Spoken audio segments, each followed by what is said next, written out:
The training material in Module 1 introduced the purpose of this material. Participants learned of the importance of pre-disaster investment and financial coordination for achieving adaptation. They also came to see how financial coordination can result in lower development costs and sustained development benefits.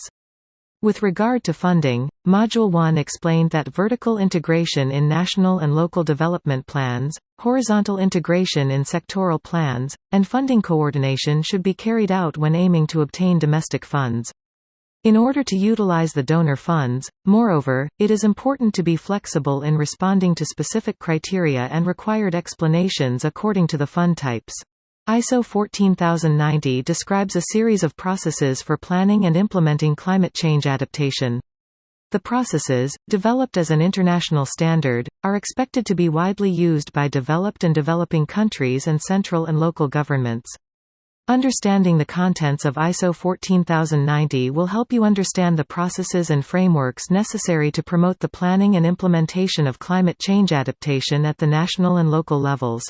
This Module 2 introduces a series of processes and approaches for climate change adaptation planning and implementation based on ISO 14090, mainly for central and local government officials in developing countries. In line with the structure of ISO 14090, Part 2 introduces the preparation for climate change adaptation planning. Part 3 introduces the adaptation planning including impact assessment of climate change and planning, and Part 4 introduces implementation including implementation of adaptation plan, monitoring and evaluation, and reporting and communication. More detailed and specific information on climate change impact assessment and local governments' efforts will be presented in Module 3 and Module 4, respectively. The participants are expected to be able to understand the contents of ISO 14090 and the processes and frameworks related to climate change adaptation measures, and to be able to consider and consult with stakeholders in the planning and implementation of their own adaptation plans. Viewers are also expected to acquire the basic knowledge necessary to understand the related modules that come next, ISO 14091 and ISO 14092. Part 2 of this training will introduce the preparations for climate change adaptation planning. Before considering the formulation of an adaptation plan, you should understand and confirm the current situation. In commencing the preparatory work for planning, it is important to grasp the current situation, to recognize how the current situation diverges from the ideal situation that should be created with regard to factors such as the current human resources, budget, and organizational structure, and to identify the stakeholders. The plan should proceed through objective and systematic adaptation efforts based on existing development plans and other government plans. Planning makes it possible to implement more effective measures and to prioritize among multiple initiatives. An important precondition, in making efficient use of limited human and financial resources, is to base the planning on advanced preparations. Individual adaptation projects within an adaptation plan can also be related to each other to bring about synergies among individual projects and attain higher effectiveness. In the ISO, 3 preparation items are presented in the plan preparation. The identification of the implementation capacity, which consists of the necessary leadership, human resources, funding, role assignment, knowledge, and timing for the implementation, and the organizational response, which includes the steps of documenting the implementation capacity and efforts, developing a work program, and committing human and financial resources, and a list of stakeholders to be identified in order to consult with them.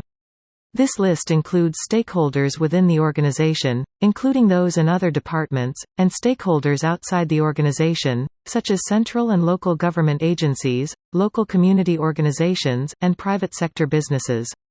The above 3 preparations should be carried out before the plan is formulated, and the current situation should be fully understood. Let's check each of these pre-planning efforts in the next few slides. Implementation capacity consists of the required leadership, the number of personnel and their level of knowledge, the division of roles and responsibilities, and the timing of the planning and implementation of the plan. As you will see in a later slide, climate change adaptation needs to be tackled even under uncertain circumstances. In this regard, planning under strong leadership is essential to success. Determining the timing of the announcement of the proposed plan is also important for the success of the initiative. If, for example, a decision is scheduled to be made by COP or IPCC in the near future, the content of the plan should be based on the content of those international decisions. With that basis established, it can be appealed that the content of the initiative is in line with international trends. As will be discussed in the upcoming slide on the list of stakeholders, obtaining the cooperation of stakeholders and determining the roles in advance will lead to more effective adaptation planning. We can check the implementation capacity by assessing these current conditions. The organization's response can be confirmed by documenting the implementation capacity identified in the previous slide, documenting the anticipated efforts for planning, creating a work plan, and identifying internal human resources that can be invested, external experts that can be outsourced, funds that can be invested in related activities, and future work items. Especially in the area of climate change, which requires a high level of expertise, it may be difficult for an organization's internal personnel to make appropriate decisions. An important point to confirm is whether the planning can be outsourced to universities, research institutes, consulting companies, etc. where necessary. Climate change issues are comprehensive and cross-cutting. It would be almost impossible for one division of an organization to plan for them. The planning must be done in collaboration with multiple related departments within the organization. Also, if a list of stakeholders outside the organization can be compiled and a plan based on their intentions can be formed, it will be easier to obtain the stakeholders' cooperation when implementing the plan. This, in turn, will increase the success rate of the initiative. An important step, in preparing for the planning, is to organize and list the stakeholders in advance. As mentioned earlier, it is necessary to understand and analyze the current status of the implementation capacity, organizational response, and listing of stakeholders, and to use this information in the development of the adaptation plan. Next, in Part 3, we will introduce the steps for impact assessment and planning. First, it is important to conduct climate change impact assessments and apply the results in the adaptation planning. By assessing the impacts of climate change in advance, more specific measures can be considered. Why do we need an impact assessment? The main purpose of the impact assessment is to recognize and identify issues. The impact assessment is a necessary step for correctly identifying the multiple issues entailed in the climate change adaptation. Another purpose of the impact assessment is to prioritize measures and allocate resources efficiently. Given the various approaches to addressing climate change-specific issues and the mid- to long-term efforts required, a wide range of methods and tools can be used to assess the impacts of climate change. By assessing the impacts of climate change on human life, economy, culture, etc., you can prioritize a menu of measures. The impact assessment can be carried out in 3 steps, by adding factors other than climate parameters, such as land use planning, policies, and demographics, to the current and future climate parameters involving temperature, precipitation, humidity, wind speed, wind direction, etc., by applying them to the scope and field of impact, and finally by implementing the various assessment methods, such as the risk assessment and threshold analysis. In the next slide we will introduce the components of risk assessment, threshold analysis, adaptive capacity, risk and opportunity, and uncertainty. In addition, please see Module 3 for a detailed explanation on climate change impact assessment. The 3 components of a climate change risk assessment are vulnerability, exposure, and hazard. While ISO 14090 describes the 3 methods of risk assessment, vulnerability assessment, and threshold analysis, the risk assessment itself generally includes the 3 components of vulnerability, exposure, and hazard. These components are also clearly described in the IPCC AR5, and are explained in this module based on this idea. In an area where hazard, exposure, and vulnerability are all high, for example, the climate change risk will be greater if the area faces a heightened risk of being hit by a strong typhoon, and many residents live near the coast or in low-altitude areas, and infrastructures such as embankments are not well developed. Since the phenomena that occur in each type of hazard, such as typhoons, droughts, and tropical infections, has different problems, this should be examined and the main risks to be addressed should be identified. There are also methods to predict risks from future projections, as will be explained later in Module 3. As one method of impact assessment, threshold analysis can be used when no scientific information or data are available. Threshold refers to the juncture at which the response capability of existing systems and countermeasures is exceeded. When the junction point of the existing systems and response capabilities, or the so-called limit, is exceeded, the possibility of extensive damage increases. This method can therefore be used to examine priorities and to prioritize measures based on the order in which issues reach the threshold. In assessing the impact of climate change, it is important to understand the current capacity to adapt.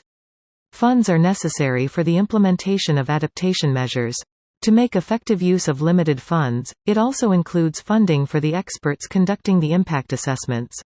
Human resources are people with the capacity to implement the adaptation measures. They include people with expertise in adaptation and impact assessment in fields such as disaster management and agriculture, as well as people with the capacity to manage the external experts.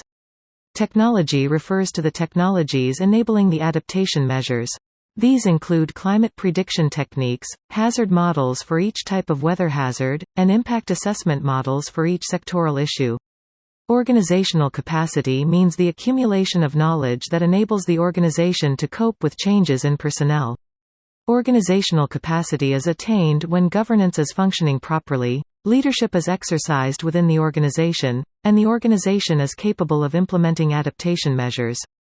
Adaptive capacity includes not only short-term adaptive capacity, but also long-term countermeasures based on foresight for coping with future uncertainties. Climate change impact assessments can be done for both negative factors and positive factors. Coffee is an example showing both negative and positive factors at play. Climate change is causing decreases in the production and quality of coffee beans, and this trend is predicted to worsen in the future. In particular, the number of areas suitable for cultivating Arabica, which is grown in the highlands, is expected to be reduced by half by 2050. At the same time, the areas suitable for coffee cultivation are expanding 25 degrees to the south and 25 degrees to the north across the equator, which enables coffee cultivation in places where coffee could not be grown before. In addition to coffee, climate change is also changing the optimal growing areas for staple foods such as rice and wheat. As shown above, there are many examples of how climate change is creating both risks and opportunities. In Japan, the cultivation of tropical fruits such as mangoes and lychees, two specialties of the tropics, has been flourishing in recent years. Japanese mangoes and lychees are gaining recognition as new specialty products and bringing economic benefits. In the agricultural sector, efforts are being made around the world to reduce the negative impacts of climate change and to turn those impacts into positive ones by changing cultivation methods, improving varieties that are less susceptible to climate change effects, and applying like approaches. In addition to the benefits of expanding the range of crops that can be grown, insurance services related to climate change are being developed mainly in the insurance and financial industries. Insurers, for example, have developed weather index insurance, which pays out insurance money when weather indicators such as temperature, precipitation, and wind speed meet certain predetermined conditions. Weather index insurance is being offered in both developed countries and developing countries. As shown in these examples, new business opportunities are emerging as a result of climate change. Although scientists around the world are working on climate change prediction, we cannot predict all the impacts of climate change in advance. We need to be aware that there will always be uncertainty in considering climate change adaptation. Considering countermeasures and making and implementing climate adaptation plans in the face of uncertainty can be uniquely problematic. In other words, we need to make decisions to reflect the results of impact assessment in the adaptation planning. Based on the preparations in Step 1 and the impact assessment in Step 2, let's develop a climate change adaptation plan. Here we will introduce the items that should be included in the adaptation plan for climate change planning. The term plan here does not refer to plans for individual projects, but rather to the climate change adaptation plans of organizations such as local governments.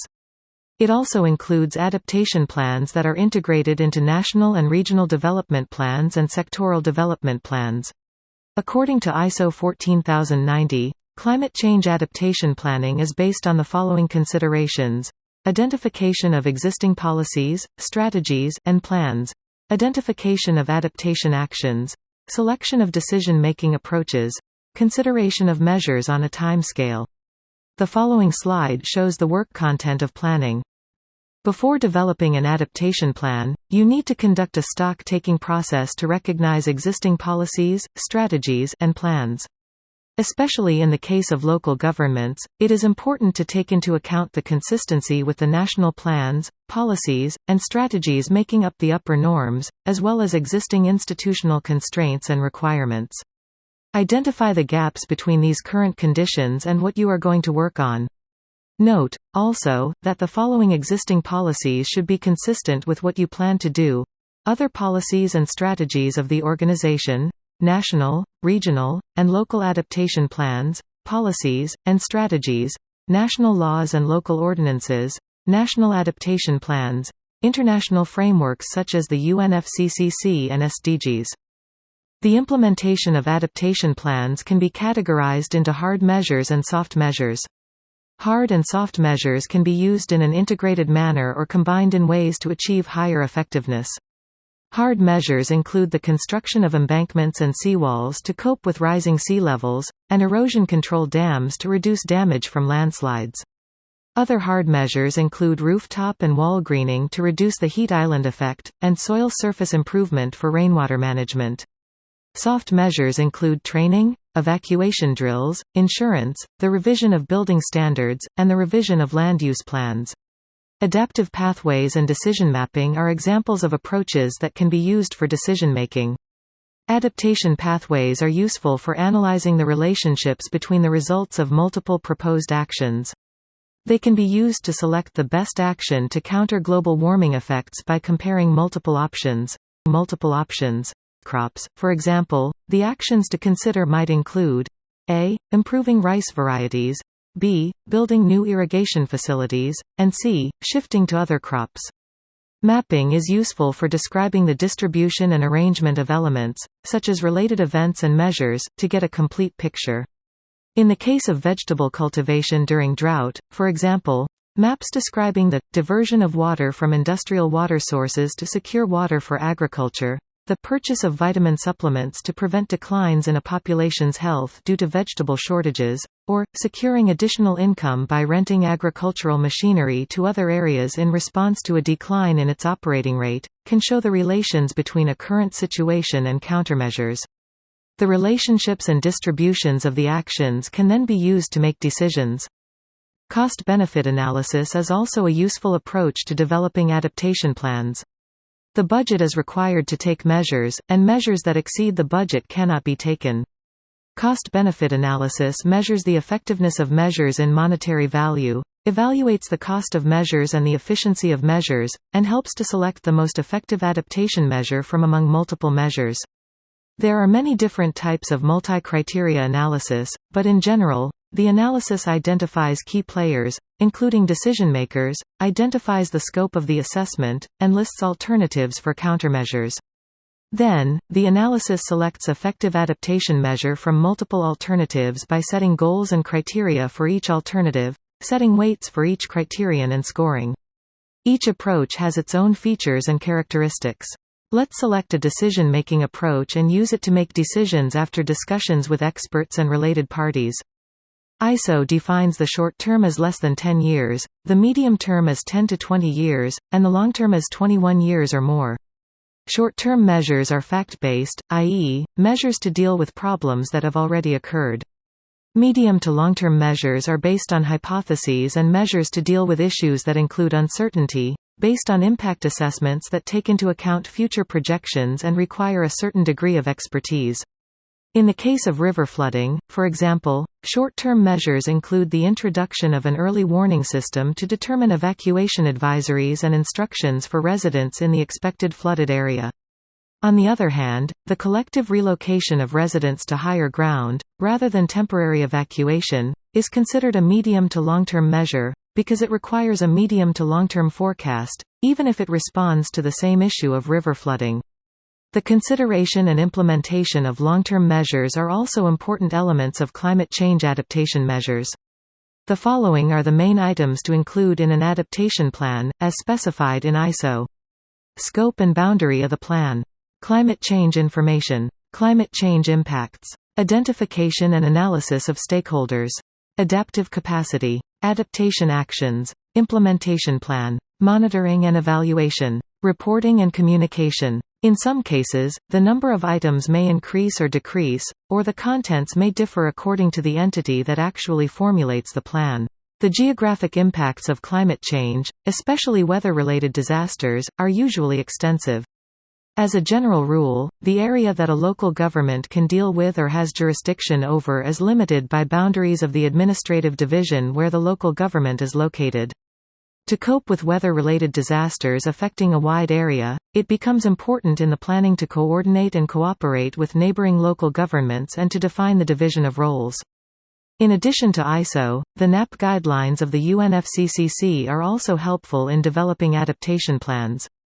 The NAPs are supposed to describe national initiatives, but the basic concepts can also be used for planning by local governments. The NAP guidelines have 4 elements. Element A is to collect and take stock of information on climate change impacts, and to identify gaps in implementation capacity and challenges in the implementation of the NAP process. Element B provides for the analysis of current and future climate scenarios, review of adaptation options, and mainstreaming of climate change adaptation into development planning.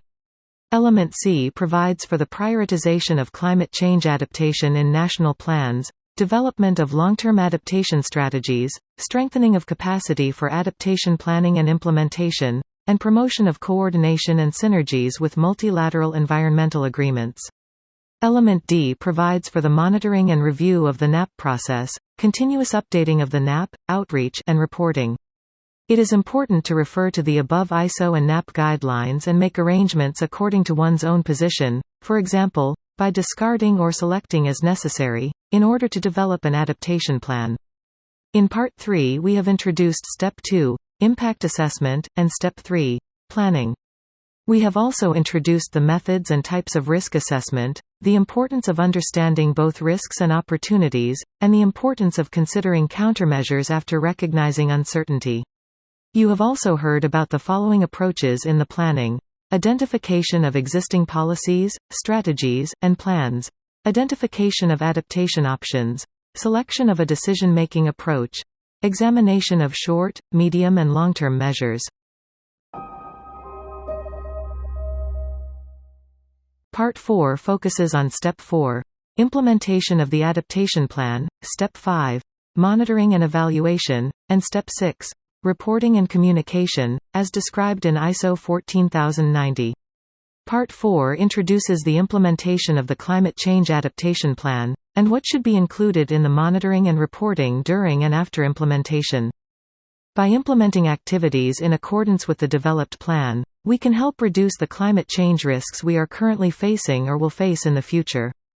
It is important to demonstrate the leadership and commitment of the organization's head and executives in implementing the adaptation plan to cope with an uncertain future. Accountability in implementation is also required. And with strong leadership in place, it is important to fulfill the following commitments: accountability for the effectiveness of the adaptation actions, clarifying the policy and objectives of the adaptation actions and presenting the strategic direction of the organization, arranging the resources necessary for the adaptation actions, linking the adaptation plan to existing efforts, facilitating continuous improvement. These efforts will make the implementation of the plan more effective. In implementing the adaptation plan developed in the previous step, it will be necessary to prepare various implementation plans. In order to implement the actions identified in the adaptation plan, the plan should specify the inputs and outputs of the process.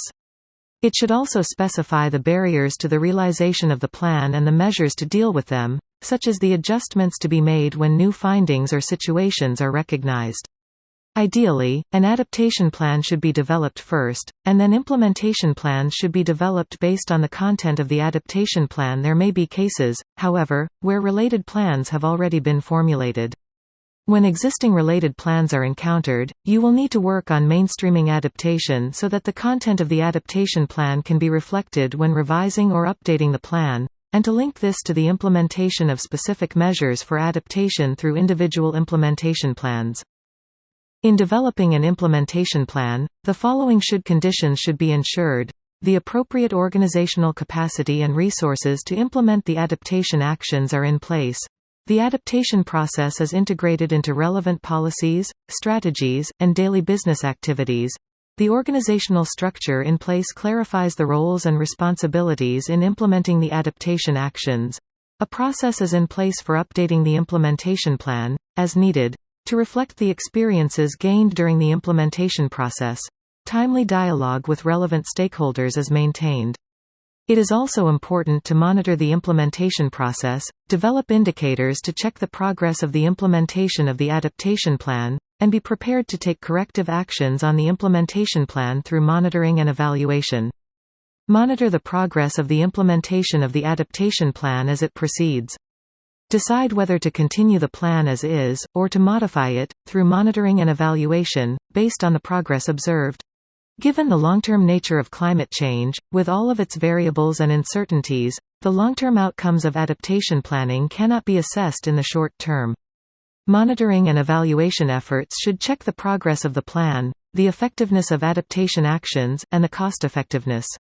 If there are delays, it will be necessary to make up for them. If the results are not as expected, the approach will have to be reconsidered. Monitoring and evaluation are important in the long term. You must confirm that despite the damage caused by climatic disasters, the implementation of the adaptation plan has led to the implementation of damage mitigation measures and the promotion of regional development in the long term. It is also vital that relevant information and data are continuously obtained, stocked, and maintained for later access so that the effects of implementing the adaptation plan can be measured against the effects of not implementing the plan. It is important that the evaluations be as quantitative as possible, rather than qualitative, and that the evaluation results are objective. The indicators to be used in monitoring and evaluation, as defined by ISO, are the following: inputs and outputs for the implementation of the plan, human and financial resources for the implementation of the plan, response and adaptive capacities of the organization to the implementation of the plan. It will be more convincing if you use quantitative judgments as much as possible. This can be done, for example, by evaluating the achievement status using key performance indicators, or KPIs. In addition, it is important that the indicators used can be measured in the short term while being linked to long-term results, and also that they be comparable, so as to better identify corrective actions. The implementation of the adaptation plan can be measured by comparing the results with a baseline. Reporting on the results and progress of the implementation of the climate change adaptation plan and communication with stakeholders are important processes in reviewing the implementation and improving the efforts. The results of the project implementation will be compiled into a report, which will enable us to assess the status of achievement of the initial objectives and issues. In preparing the report and communicating with related parties, it is important to provide accurate and verifiable descriptions. For example, the sources of the various data reported should be clearly indicated. Be careful not to mislead. For example, earthquakes and volcanic eruptions are not caused by climate change. Focus the descriptions on efforts related to climate change adaptation. Clear distinctions should be made, for example, between adaptation measures and development issues in general. Include qualitative or quantitative information about uncertainties.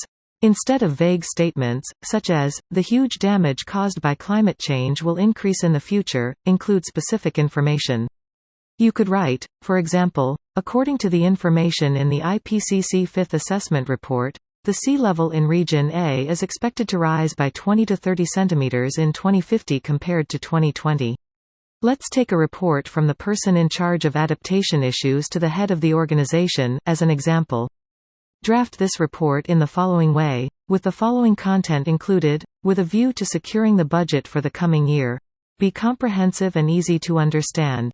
Identify significant and urgent climate change impacts and opportunities. Identify the methods used to address climate change impacts and opportunities. Specify the justifications and rationale for the adaptation measures selected, and explain the alternatives considered. Explain the plan and results of the monitoring and evaluation. Reporting or compiling a report that includes this content will increase your chances of securing a budget for the next year and developing the project into the next one. A report documenting the efforts under uncertainty is very important for later reviews of the efforts made. In implementing climate change adaptation measures, it is important to ensure that the measures are implemented under the strong leadership of the organization's head and executives. You will also need to implement the plan by periodically monitoring and evaluating the progress and updating the plan as necessary.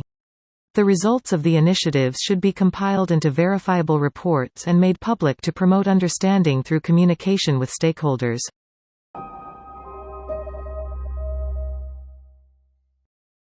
So far we have introduced a series of steps for adaptation planning and implementation based on ISO. In Part 5, to summarize, let's review each step by going over examples of Japanese initiatives, especially those of the central government. Detailed case studies of local governments will be introduced in Module 4. In Japan, the Climate Change Adaptation Promotion Council, chaired by the Minister of the Environment, has been established to promote climate change adaptation measures in accordance with the Climate Change Adaptation Plan. The Council makes necessary coordination among relevant ministries and agencies, and the Government of Japan works together to promote climate change adaptation measures in cooperation with each other, and regulatory confirms the progress of such measures. Japan's Climate Change Impact Assessment Report summarizes impact assessments for 7 target sectors. In addition, 3 evaluation axes have been established. Severity, which evaluates the degree and likelihood of climate change impacts from 3 perspectives: social, economic, and environmental. Urgency, which evaluates the timing of the onset of impacts and the need to initiate adaptation and make important decisions. And certainty is defined as the degree of confidence of the collected information and data. 3 evaluation axes have been established, each with 3 levels of evaluation. In 2018, Japan enacted the Climate Change Adaptation Act. As far as we are aware, Japan is the first country in the world to legislate climate change adaptation on its own. The Climate Change Adaptation Act is divided into 4 main parts. The first is comprehensive promotion of adaptation. This part requires the government as a whole to steadily implement adaptation measures, and requires the Minister of the Environment to conduct a climate change impact assessment about every 5 years with a panel to hear the opinions of the Central Environment Council. Through the second part, the development of information infrastructure, the National Institute for Environmental Studies will work to provide highly accurate information on climate change impact prediction and provide technical support to local governments and regional climate change adaptation centers. The third is strengthen local adaptation. Prefectures and municipalities are expected to develop regional climate change adaptation plans. The fourth is promotion of international cooperation. This part includes the promotion of international cooperation on climate change adaptation. The Climate Change Adaptation Act also stipulates the promotion of private sector business activities that contribute to the adaptation measures. Japan's Climate Change Adaptation Plan is positioned as an implementation plan to realize the Climate Change Adaptation Act. This adaptation plan is revised about every 5 years. In addition, as a strategy related to climate change adaptation, Japan developed the long-term strategy under the Paris Agreement. In this strategy, enhancement of an integrated approach in building a resilient society to adapt to climate change is included. To follow up on the implementation status of the adaptation plan in Japan, indicators have been set to grasp the progress status of most of the 364 projects in all 58 measure groups spanning the 7 sectors of the adaptation plan, and the implementation status can be visualized. Each government ministry and agency in charge prepares an individual sheet for each target measure, evaluates the implementation status, and compiles and publishes the sheet as a follow-up report. The Climate Change Adaptation Information Platform has been created and is being operated as an information platform to provide easy-to-understand information that can be used as a reference to promote measures aimed at reducing and avoiding the negative impacts of climate change as much as possible, and building a society that takes advantage of the positive impacts.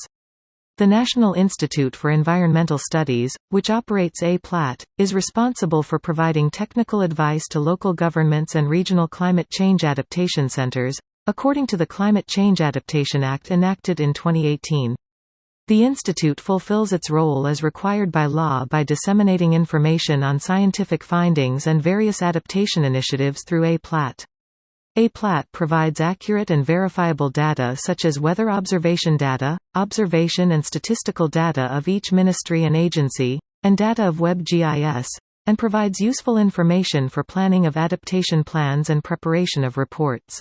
So far, up to the previous slide, we have reviewed steps 1 to 6 of ISO 14090, focusing on Japan's efforts as a case example. ISO 14090 describes several principles used to consider climate change adaptation. In this section we will focus on 7 principles that are thought to be particularly important among the principles of climate change adaptation, and review the contents of each step specified in ISO 14090. We need to plan and implement sustainable initiatives to address climate change, an issue that will have to be dealt with in the future. In Step 3, Planning, we mention the need to consider the short, medium and long-term time spans, and to implement sustainable initiatives to meet the needs of both current and future generations. In Step 5, Monitoring and Evaluation, and Step 6, Reporting and Communication, we stressed the importance of presenting information that is open, easy to understand, and clearly stated in a verifiable manner. In this way, it is important to ensure transparency before proceeding with initiatives, and to update the initiatives as necessary. As mentioned in Step 3, Planning, and Step 6, Reporting and Communication, it is essential to explain the background information forming the basis for decisions, and to be accountable to the stakeholders, as well as to the local residents, who are taxpayers, in order to address uncertain issues such as climate change adaptation. Fulfilling accountability is essential in proceeding with adaptation actions. New information and findings are constantly emerging in the field of climate change. The efforts must therefore be updated in relatively short spans of time. We have stressed the importance of updating the implementation plan in order to reflect the experiences gained in the implementation process, as described in Step 4, Implementation, and Step 5, Monitoring and Evaluation. The flexibility to not only rely on past experiences, but also to actively adopt new information and methods, will be important for more effective climate change adaptation. The unavoidable uncertainties faced when implementing climate change adaptation efforts can be dealt with in 2 ways, as discussed in the impact assessment in Step 2. In both cases, it is important to keep a perspective on how to respond to change and not to stick to conventional approaches. Climate change adaptation is a challenge that involves a variety of factors and influences. Effective systems thinking is required to understand the connections between the various factors in the overall picture, to identify the essential causes, and to examine cross-cutting issues inside and outside the organization. To identify complex climate change adaptation issues, use systems thinking to properly select and implement the decision-making approach which introduced in Step 3. Planning to better understand the interconnectedness of the various elements. Adaptation and mitigation are the 2 pillars of climate change countermeasures. Both adaptation and mitigation have a common goal of minimizing the effects of climate change and climate variability. By organically linking both types of measures and creating synergies, we can expect to achieve higher effectiveness toward the common goal. In situations where limited resources are needed to address climate change challenges, it is effective to develop and implement cross-cutting adaptation and mitigation efforts in Step 3, Planning, and Step 4, Implementation. In this Module 2, you have been introduced to a series of steps for climate change adaptation measures based on ISO 14090 content divided into 3 parts: preparation, planning, and implementation. Each of these steps is essential for effective climate change adaptation. Being aware of the interconnectedness of the processes is essential in proceeding with each step. The next module, Module 3, will provide more detailed and practical information on the procedures and methods of risk assessment for adaptation planning.